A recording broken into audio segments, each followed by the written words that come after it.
Memang kebenaran itu memang sulit untuk terungkap. Dia seperti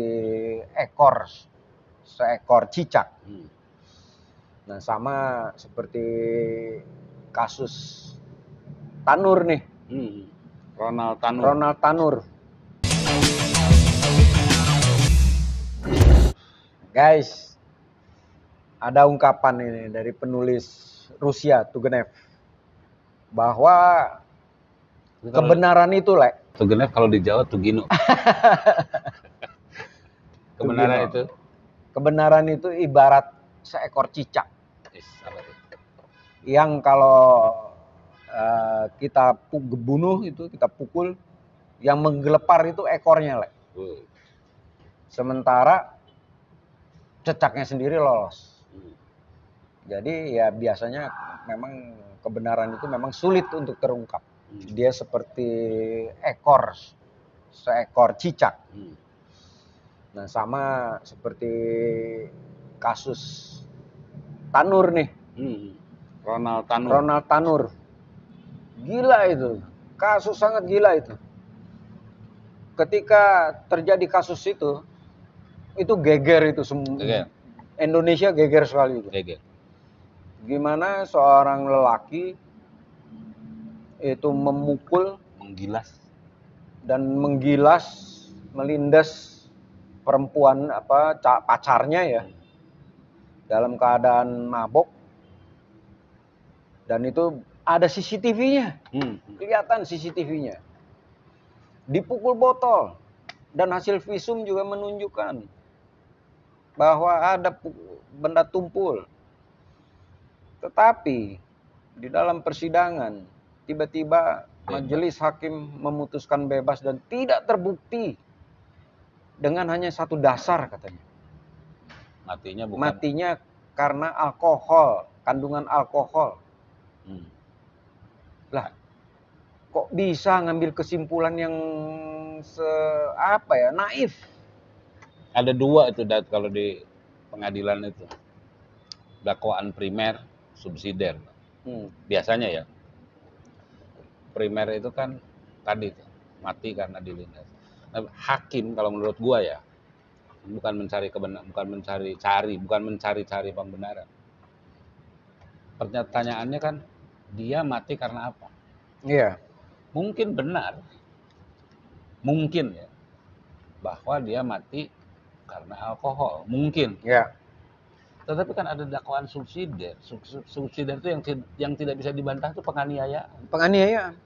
Dan penganiayaannya itu kan luar biasa. Luar biasa. Bayangkan misalnya ya, taruhlah kadar alkohol tinggi. Iya. Oke. Kadar alkohol tinggi, dipukul oleh botol. Botol minuman. Itu kan tebel tuh. Gua nggak tahu deh. Gua kan di masjid. Kebanyakan makan es kelapa muda. Iya. Udah gitu dilindas mobil. Coba itu bayangin tuh. Kok yang kayak gitu nggak dihitung gitu? Iya, penganiayaan mestinya kena. Jadi subsidiar primernya itu bener tuh, Sahroni itu yang dari Nasdem di DPR. Apa? Hakimnya dia kutuk dengan kalimat yang sangat kasar. Iya. Sahroni itu udah sampai ubun-ubun kayaknya. Bener. Dia marah besar itu. Bahkan dia mau ketemu kan sama keluarga kan. Oh gila itu menurut gua. Lagi-lagi kalau buat gua itu penegak hukum dalam sorotan. Iya. Udah ada kasusnya Vina. Enggak kok. Kasusnya Tanur, hakim loh ini. Iya. Dan itu loh rasa keadilannya itu. Iya. Rasa keadilan itu kan milik publik ya. Iya. Kalau misalnya vonis itu dianggap adil, publik tuh pasti menerima. Tapi kalau standarnya umum, yang namanya justice itu bukan perorangan kan. Nah, yang lebih mengerikan lagi menurut gua, ini dalam konteks ketika peristiwa itu terjadi ini kan heboh, menjadi perhatian publik. Ada CCTV, clear sekali. Itu bohong, segambar dilindas itu bohong. Betul.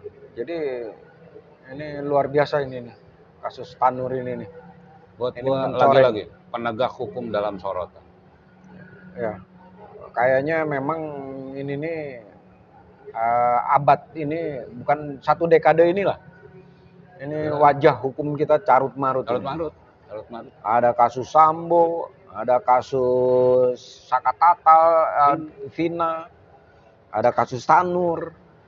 Penegak hukum dalam sorotan kalau buat gua. Di sisi lain, Le, yang lebih gila lagi, kasus-kasus besar itu seperti ungkapan yang mengatakan ketika kematian satu orang itu dramatis sekali. Tetapi ketika korbannya itu udah ratusan, ribuan, itu udah statistik.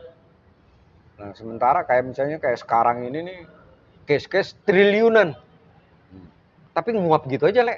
Nah, Kasus misalnya 350 triliun yang dari keuangan kan, yang dihandle oleh Mahfud ketika masih menjabat Menko Polhukam. Nggak ngerti kita juntrungannya. Kasus judi. Kasus Tesi. Mr. T. Nah, yang gua khawatirkan ketika keadilan publik itu dibungkam, yang gua khawatirkan itu nanti ketika ada sesuatu amoknya terjadi itu. Ya. Misalnya contoh kasus ya. Ya. 98 ketika meledak, itu kan yang jadi sasaran itu kan TNI. Iya. Kenapa? Karena 30 tahun tuh merasa diperlakukan tidak adil oleh TNI. Oleh TNI.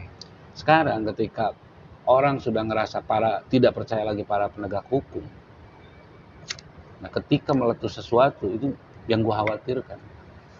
Iya. Dan itu tidak tahu. Kita tidak tahu kapan itu. Nah, yang gua khawatirkan amok itu terjadi. Nah, kalau gua lihat prolognya sudah ada. Prolog ya. Kita nggak ngelihat peristiwa besar itu kayak 98 itu kan tidak ujuk-ujuk. Ini sekarang misalkan mahasiswa udah turun ke jalan. Kemarin sopir angkot.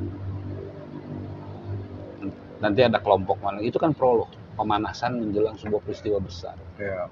Nah, gua tuh eskalasinya memang itu tidak terduga ya. Nah, ketika berhadapan dengan tinggal menunggu picu kebencian orang, kekecewaan, sakit hati terhadap aparat penegak hukum, bisa bahaya loh ketika di jalanan. Betul. Apalagi sekarang memang yang mengerikan, survei kepuasan publik terhadap penegak hukum yang katanya tinggi itu menjadi tidak punya arti apa-apa. Iya.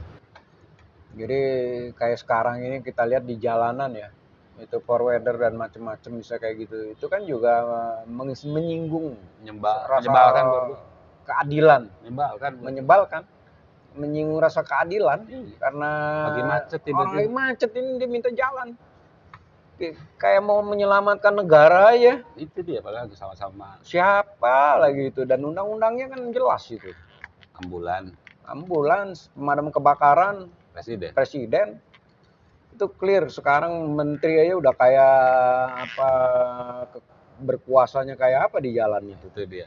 Dan kita juga nggak ngerti tuh. Kadang-kadang bisa jadi bukan menteri, bukan pejabat juga. Pengusaha. Itu paling sebel. Anggota dewan.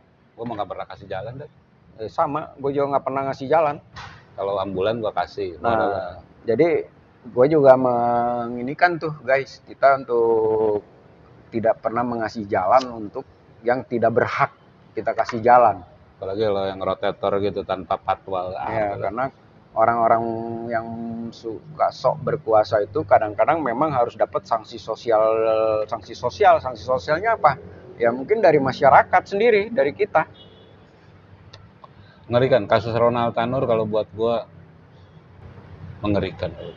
Berani ya, kalau buat gue tuh hakimnya berani loh. Berani. Padahal itu sudah ada demo lagi tuh loh ke PN Surabaya.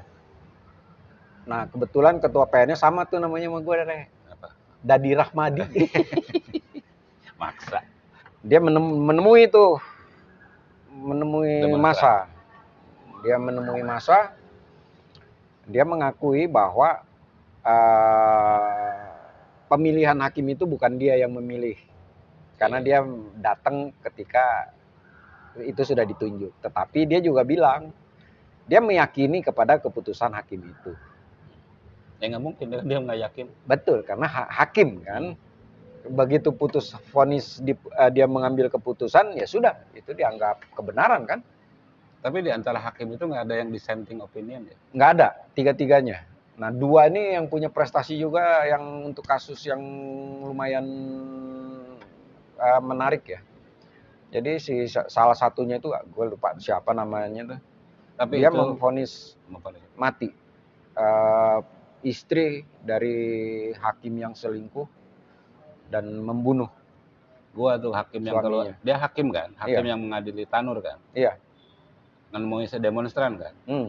Itu salah, dan dia Oh, sudah melakukan. bukan. Yang menemui demonstran ketua PN. Oh, ketua apa? Ketua PN. Jadi bukan hakimnya Damanik, kan? bukan. Hakimnya kan Tiga-tiganya nggak ada yang nemuin. Oh, Ketua PN yang nemuin. ketua PN yang nemuin.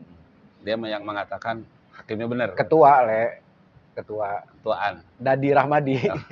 Kira itu lu ketuaan. Bukan, cuman bedanya di Sumatmajanya doang.